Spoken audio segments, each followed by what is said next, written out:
my friends? JC back in the house. Today we're gonna make corned beef.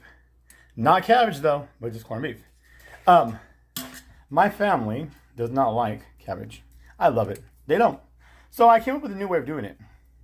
And since it is St. Patrick's Day week, I decided to do a video. So inside of and I'm gonna be done cooking this, so I'm gonna do it in my pressure cooker, but on the slow cooker setting for 10 hours. Because you can do 10, 12 hours on slow or low. And then also you can do it on stove. You have to cook at least for 3 hours though, on a good amount of heat to get it to be tender. But for right now, inside of the pressure cooker or the slow cooker, it would be either or, I have 1.5 tablespoons of some oil.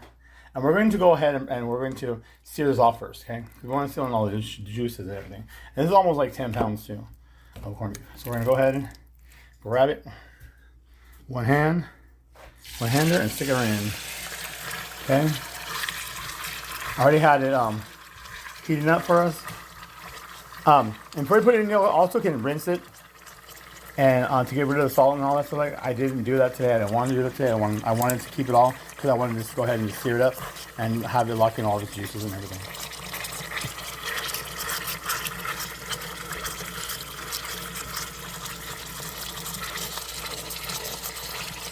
So what I'm going to do is we're going to go ahead and we're going to do the 4 sides. I'm not going to make you guys watch all that. But I'm going to do the searing of it all. And then I'm going to go ahead and inside of the package that it came in, once upon a time, there was a time they used to put a package separate from the meat. And you used to open that up and put it inside of your pot and everything you're cooking in. And now, apparently, I guess it's always, from what I've seen in the last several years, it's all together inside of it already. So I didn't want to rinse off any of that loveliness. We are going to be adding in a little bit of seasoning with it though. Here, just going and cooking. And so with it, we have a quarter of a tablespoon of pepper, half a tablespoon of cumin, and then we have a little less than a half a tablespoon, but a little more than a quarter tablespoon of salt. That's gonna go inside here. So I wanted to give it a little bit of some flavor, but I didn't want to give it too much of anything, So that's what we're gonna do today with it. But yeah. So what we're gonna do today though is we're not using cabbage at all, period, whatsoever. And I know that's the traditional way of eating corned beef, but like I said, my family does not like it, and because of that, it just goes the cabbage and everything goes to waste. So I decided to go a different route with it a while back. And so I do it like that. I do it my way that I do it now. I'm gonna tell you guys about it in a minute. I'm just focus on one thing.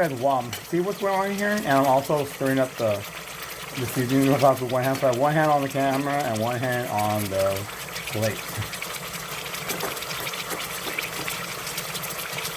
So I'm not too focused for just a second. So just give me a moment, and we'll finish chopping.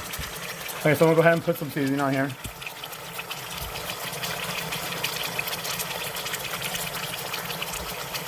I can smell it already. It smells so delicious already.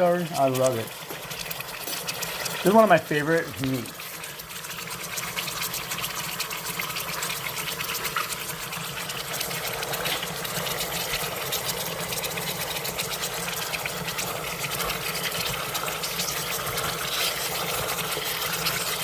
So I'm gonna go ahead and I'm gonna turn it over once now.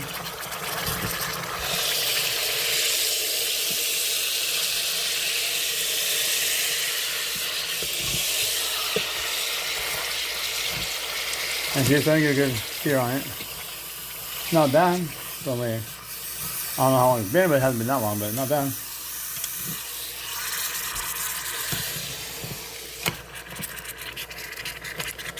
Okay. So yeah, see, it's starting to get a sear on it. I'm gonna put the rest of the seasoning on this side of it, or towards the bottom side of it and everything else. Go. And then to this, we're also going to be adding in, I got one medium onion, and I cut it into eighths. When you cut it in half, you cut it in half, cut it in half, cut it in half, there you go, to get eighths. So I'm going to put some of that in here too. So these can go ahead and cook up a little bit with the oil too. I just threw it out myself. Missed the pot. Got myself.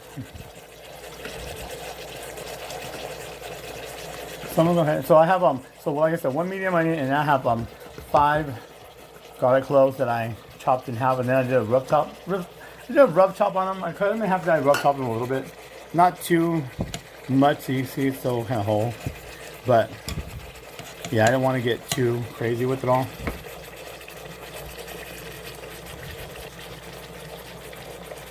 Alright guys, so while this is doing that, I'm going to go ahead and I'm going to come back to you guys in a minute. I want you guys to sit there and watch this because it's going to take probably about at least another 10 more minutes to do this. So I'll be back in a couple minutes, guys. Okay friends, so we're on the last part of it. So here's the one side. Here is one side. And here is one side.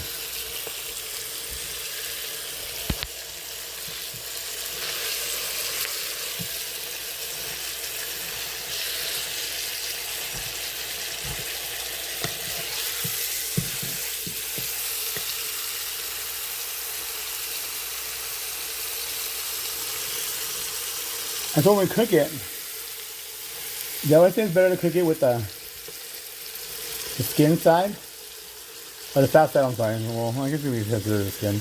You want to cook it with the fat side up.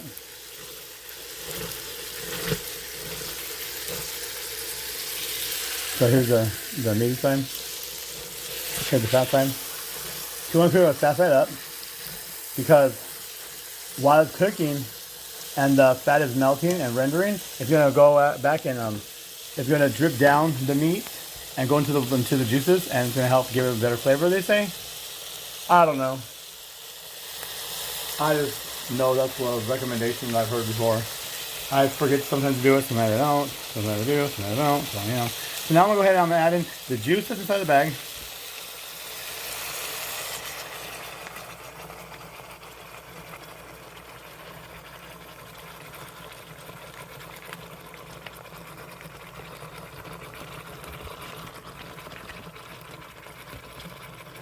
Okay, and then in a minute I'm gonna go ahead, put you guys down for a second. I'm gonna pause you guys, put you down for a second, and I'm gonna go ahead and fill up the bag so I can get the rest of this juice out, and give this, at least fill it up to at least covering the meat.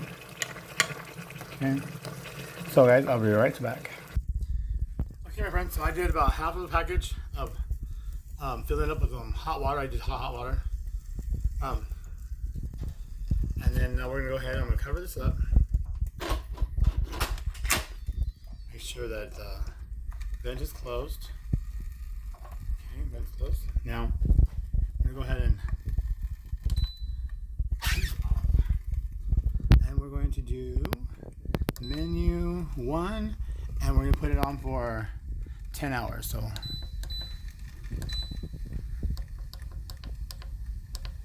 10 and start. Here we go. So it sets the pressure cook for 10 hours. And so when it's done, I'll be back to see you guys. And oh, I didn't see you guys, huh? So okay, so instead of doing just corned beef and cabbage, so like I said, my family doesn't like it. Cabbage. They like the corned beef, they don't like cabbage. So what I do is instead I do broccoli,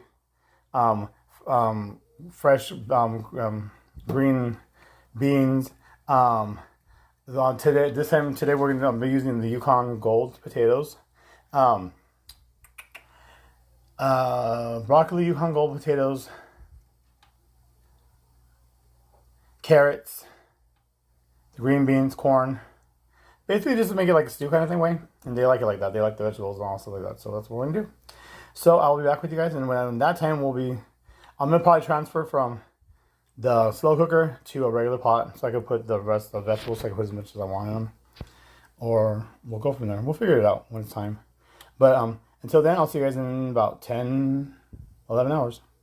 Alright guys, good night and sweet dreams. I'll see you guys tomorrow. JC's checking out for now. Good night guys. Hey everybody, what's up? JC's back. So it's been like 12 hours. I let the meat sit while it stayed on warm for a couple hours extra. And so what I'm doing now is I put the sear on because I love how it boils so fast, because we're gonna get this done faster doing it like this. So I have it on the sear, and I brought it to a boil because I have the lid on it. So we're gonna go ahead and take the lid off and see this real fast.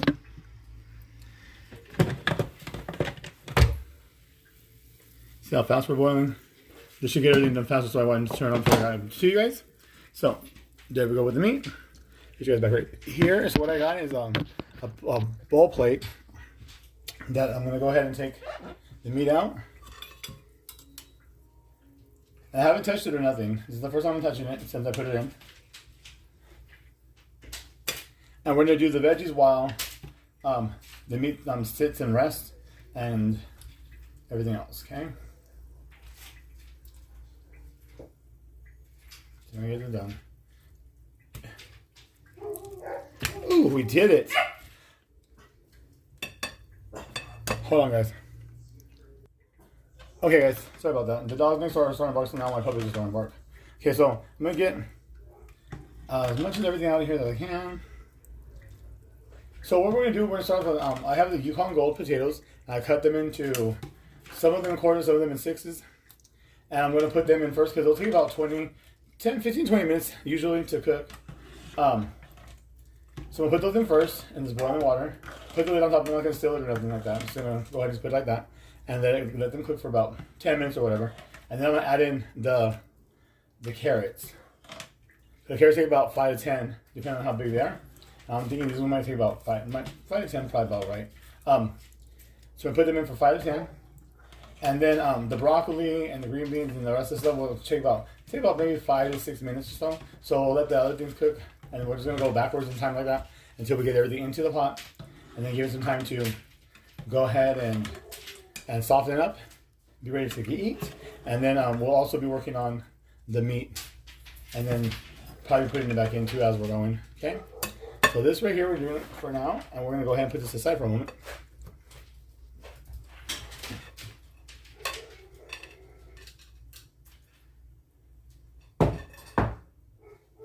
Okay, so right here on this tray right here, I have the potatoes, the carrots, and the green beans. I put more stuff after, but I didn't want to put too much at one time. Okay, so now what we're gonna do is do this. We're gonna go ahead and put the potatoes in. Oop, well, I lost that one.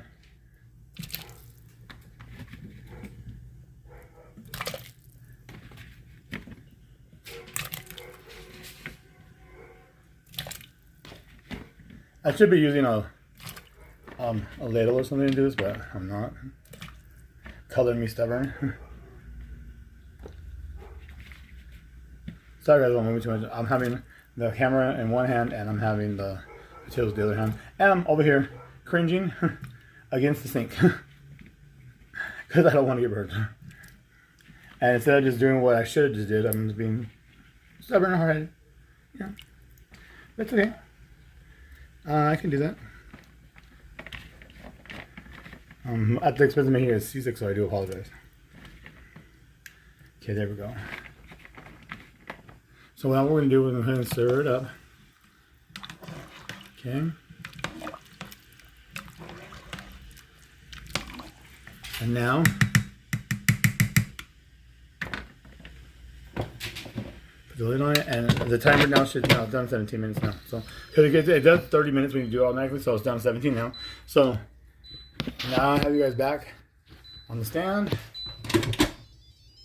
and we don't want to be making that noise. So now we have our carrots, which are next, and then the green beans. And so in the meantime, I'm gonna go ahead and pause you guys for a minute, and I'm gonna go grab the rest of the veggies that I need, put them all in here so we're all have everything all together in one spot, so it's easier just to dump. And then we'll work on the meat. But here, get that real quick, and I'll be back in a couple of minutes, guys. See you in a moment.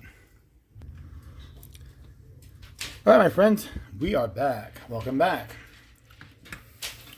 So they're boiling really good. It's been about 13 minutes because I reset the time to 30 again. We'll do 15 minutes because it's not now 15.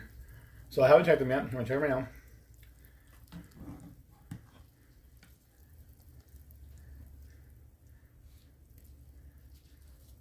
And they are getting tender and soft. So we are ready to start with our next thing. So, and I brought you guys closer to the pot to build things out of it. Okay, so now what we're gonna do is we're gonna get the carrots. And put the carrots in. And here they go. Like I said, these will take about anywhere from 5 to 10 minutes. Is what they usually say. Oops, we have a potato here. I knew I was gonna miss one. I always do that, but it's okay. So we have the carrots going in now, so it's about 5 to 10 minutes. So you know, I like them really, really tender. So I like, you know, the longer the better. You don't want to go more than 10 because that's when they start turning to mush, and you don't want mush. No mush, no mush, no mush. So remember, don't go over 10 unless you want mushy mushies. And if you want mushy mushy, go right ahead, have it. I mean, sometimes they're nice. I mean, sometimes I do like it like that, especially when you put some extra pepper and salt on them. Oh, and you don't like mix them up. Just put the salt. Like I love the way, I don't know what it is. Ever since I was younger, like put the crystals and everything on it. Perfection. All right, so sorry about that, guys. I had to stop it for a second. I had something going. Come on, without some. So the carrots are in now. Now they're gonna have to come up to a boil again. So the carrots are in and ready to go. But like I was saying, I like to put salt and pepper on them. I don't like to mix them up or whatever. And that way, I don't know what it is. I think that the crystals of the salt taste so delicious on against the carrots. I don't know. Me and carrots with salt and pepper, delicious. And I love carrots, period. But I love them, especially when they're cooked. And with the salt and pepper, like I said, oh my gosh, I love it. Or get the potatoes and the carrots and mash them together like a mashed potato. Mashed potatoes and carrots together. Oh, I love it. Get some gravy on that stuff. Ooh, even better. So what we're gonna do now is this is starting to come up to, it looks, you can probably see it right in here. It's starting to come up to a little bit of a boil again. Okay. Yeah, it is. There it goes. So we're gonna give this about maybe 4 or 5 minutes. And what I'm gonna do is reset this again because I don't like it to be too low. Because if I'm not paying attention, it shuts off on me. Not good. So when this goes down 5 minutes to 25, then I'll put in the next part.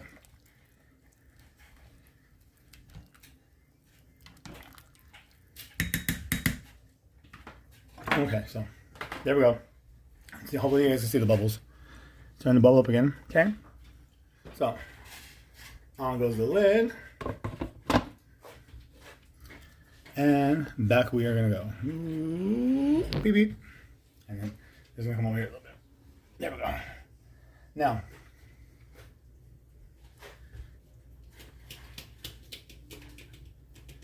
I have my broccoli in the colander because I'll rinse them off. Because today I did a mixture of the vegetables. Like I had fresh vegetables, canned vegetables, and frozen vegetables.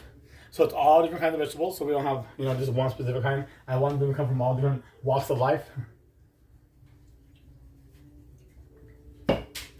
Now, I was already trying to pick out the sides of it, top of it, and push it aside.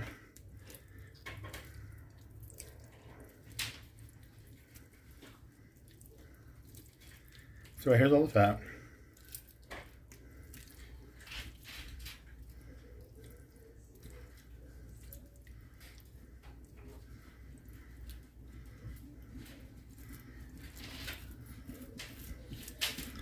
Instead of having to use a knife or whatever to it, comes out real good with these spatulas.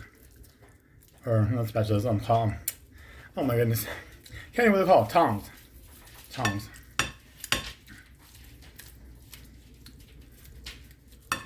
So you either pinch and grab them, or just rub it over it. However you like. But see, rubbing it over is taking some of the meat out. But whatever.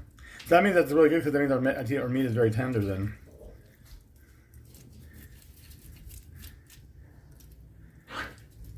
Guys, stop it. Sorry, guys. These little monsters.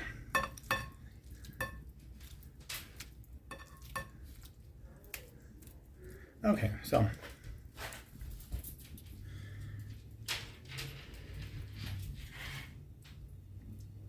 I'll try putting this, the fat on one side and the meat on one side.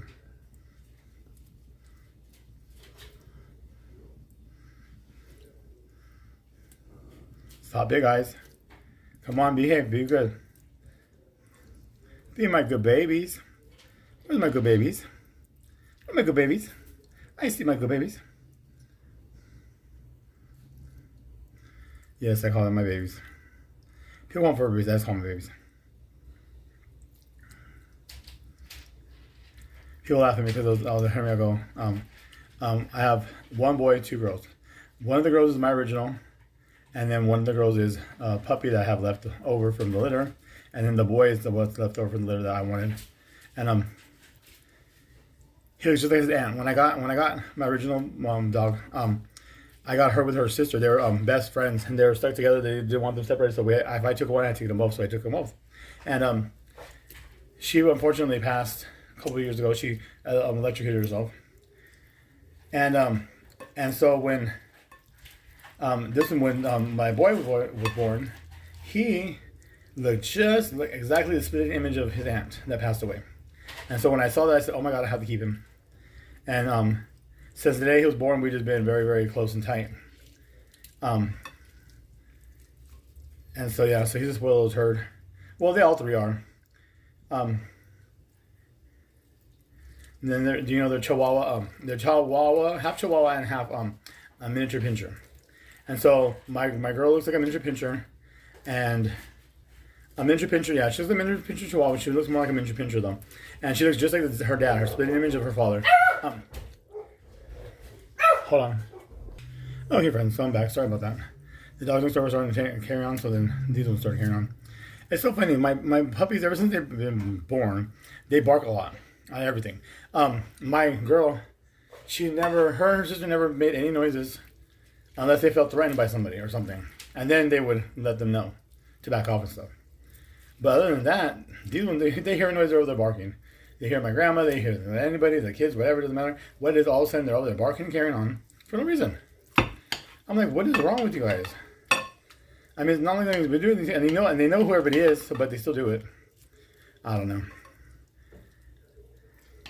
It's a whole new world for me. So I just pinched off a piece of it. We're cutting it up. I was trying to determine if I wanted to leave them like long ways. You know, just like so, like have some of them in strips, which I might just do some of them in strips, and then just do some of them cut up. But yeah, so like I was saying, all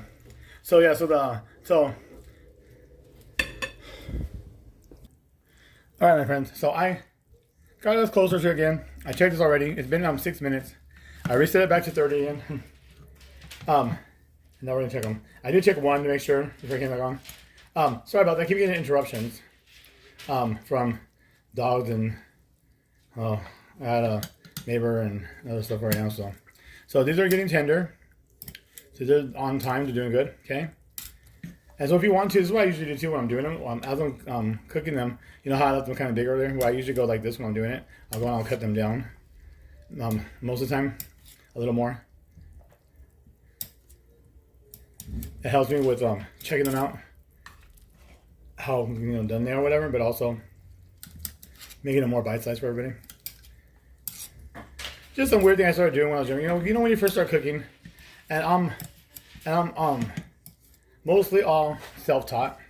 So learning how to cook and everything else, it's always been by trial and error for myself, because I just guessed about it all. And so when I first started doing carrots and all that stuff like that, potatoes, carrots, everything, I always made them too big, and people would be like complaining because, oh my God, they're so huge and whatever.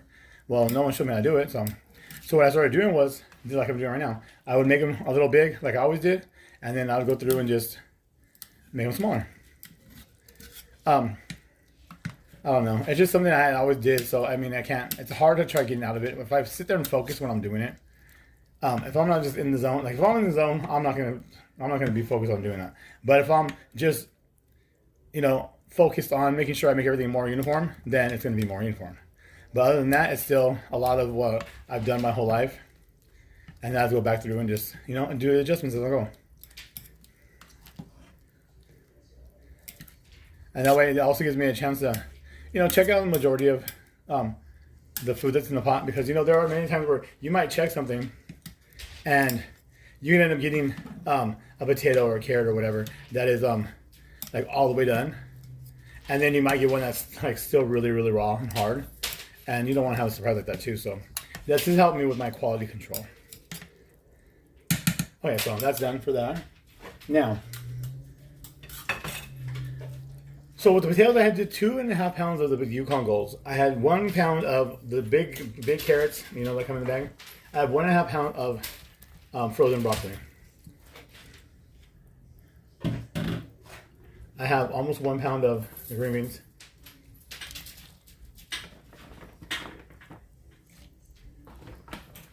And I have about 1.5 pounds of corn that's going to go in here.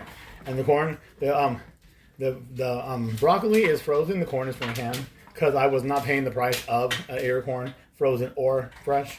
They were crazy for the price. I said, oh, no. When I know what the price really usually is, I'm not paying like $6 just for like 3 pieces of corn. Not happening. So then we have, so I just ended up having some in the can. I didn't even look at the frozen one. But I got a good deal on the broccoli. The broccoli, I got a 5 pound bag frozen for $3. So that was a great price. Because last time I bought broccoli in the bag, I paid $1, almost $2 for just 2 pounds. This one was 5. So that worked out for me better. Very much better, very much better. Okay, so let's stir this around.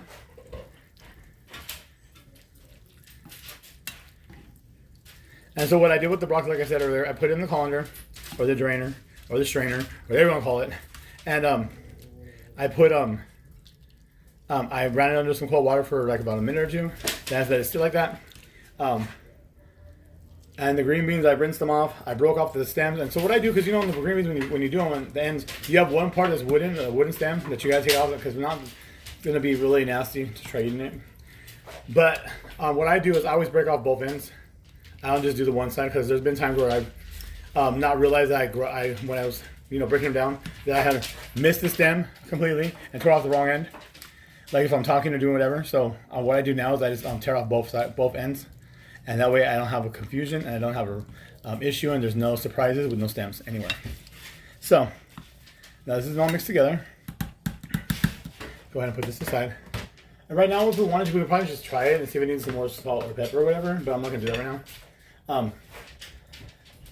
Put the lid on it. Like I said, I'm just putting the lid on there just to help it get boiling faster and everything. Let me pull you guys back and bring the meat back. So give me one. All right, so we're back, guys. Okay, so I was telling you guys earlier.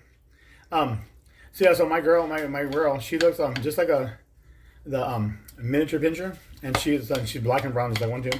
And her dad was full-blooded miniature pincher, and she looks exactly like him. She's a split image. He was born with a stumpy tail. She was born with the tail that's stumpy too. So it looks like their tails were cropped that we like if we went down and had their tails cropped, which we did it. And the sister, the one that passed away, she had no tail. She was born without a tail.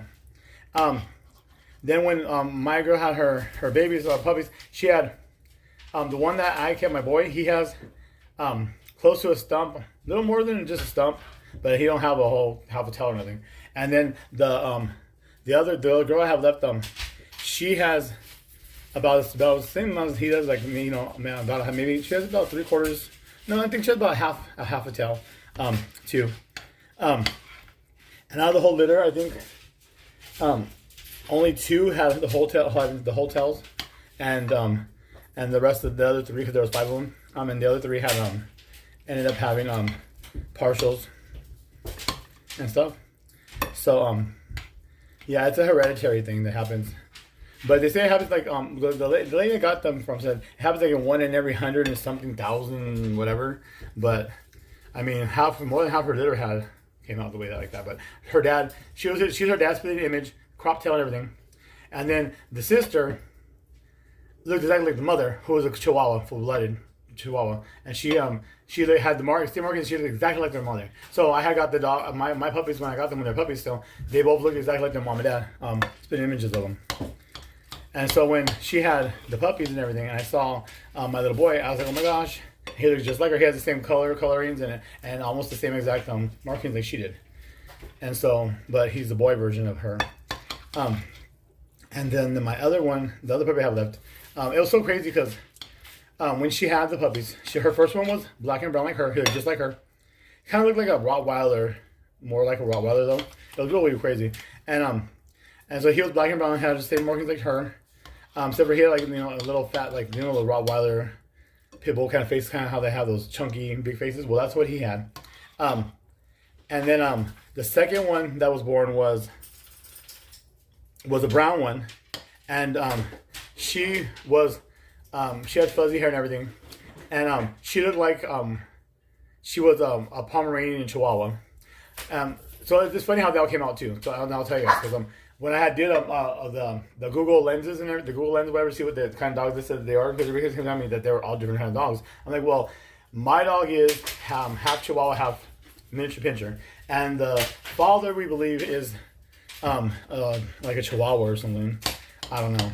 He looks like a Chihuahua, and he's all white. Well, no, he's not. He's not. I'm sorry, my bad. He's white and has some odd colors. Not like how mine has. He's white and brown, and black spotted, whatever. The dad has a more different color than that. The colors are different. And then, so the first one was black and brown. The second one was all brown, and she was fuzzy and furry. And they said when Google Lenses said that the first one was a miniature pinscher. Google Lens said that the second one was a Pomeranian Chihuahua, and she was all brown. And then the third one was one that looked just like my boy. She ended up having two. Hold on, guys, please. She ended up having two that looked the same, except for the girl had different coloring. So the third one was a girl that looked just like my boy, but her coloring was different, and she had a long tail. And then the third one, the fourth one was the one I have left right now, and she's all white. And according to Google Lens, the third one said that she was a Chihuahua or something else. I can't remember what the other thing was. And then the fourth one said that she's a rare Chihuahua. She's a white rare Chihuahua. And so then came my little boy, and he was the first one and the last one were boys, and the three in the middle were girls. And so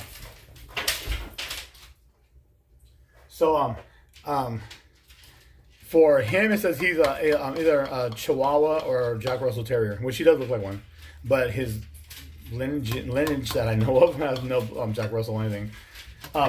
So they all came out looking so different. It was so crazy. But so when I found out about, because I wanted to know, I said, okay, so I have a rare Chihuahua, a rare white Chihuahua. How does this work? So I was asking around, and I found out that they say Chihuahuas do not usually come out being born all white, and she is all white. And so they say that because of that, that's why she's considered a rare, expensive little puppy. So that's my puppies right there, guys. That you guys, I know you guys have heard about them for like since my channel's been up. Well, no, I didn't have them at the time the channel went up. I got them after. Well, since they were born, I know you've heard about them, or you heard them, or in the background, I've had to apologize for them. So now you guys know more or less what's going on with them. I might put some pictures or videos up of them later on, and then when I have a chance to sit down and really do it, because they don't like to. They're such a pain when I try getting them pictures. They start bouncing around and doing all kinds of crazy stuff, and I can't keep them in one spot to do it. So now let's go ahead. It's been 12 minutes, it says. It's not boiling like it was. That's how the hell it's been boiling. So I don't think it's ready yet.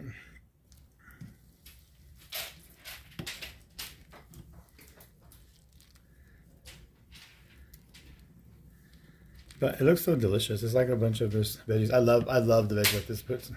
Put some dang salt and pepper on this and call it a day. I'm going to town and be happy as heck. Let's see how these are faring out to me.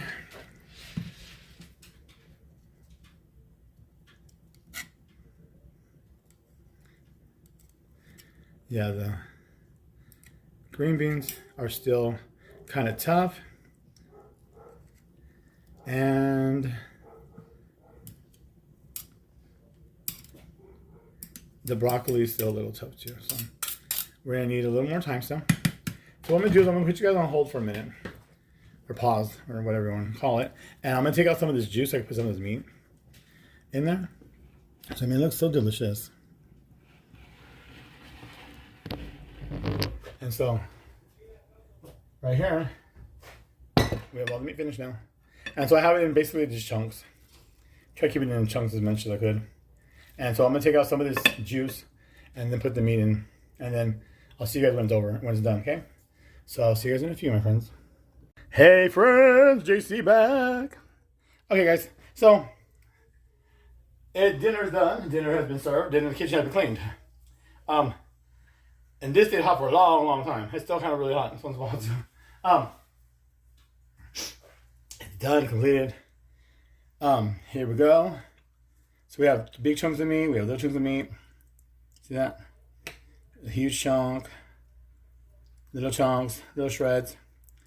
Right here we have some green beans, carrots. You see all the veggies and everything in here. It's been sitting here, so it's been getting cooler and it's been thickening up from the potatoes and everything. So, on that note,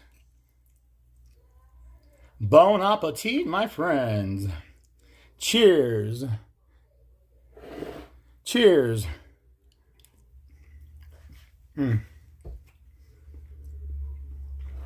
Delicious.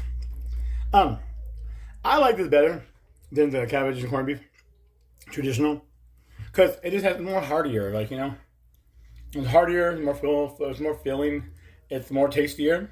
I think, I like the fact that I came up with this to do it instead of doing the corned beef and cabbage. But, like I said, everybody has their own preferences. But I hope you guys give it a try, and I hope you guys like it, and I hope you enjoy it. Let me know in the comment section when you guys do, or what you think about it, or if you tried something like this before. What do you guys like to have for St. Patrick's Day? Let me know in the comment section. Let's go ahead and do a little back and forth talking, whatever. Let's see what's going on with that. I like to see people how they like to celebrate the different holidays, if they do celebrate them or not, because many people don't. Some people do. Just let me know in the comment section. I'll answer back. I'll be watching out for that. So until my next video, until next time, guys, JC signing out. Remember, there's nothing you can do in the kitchen, and it's okay to put your food. And another prime example. Until next time, guys, JC signing out. Bon appetit and cheers. Bye, guys.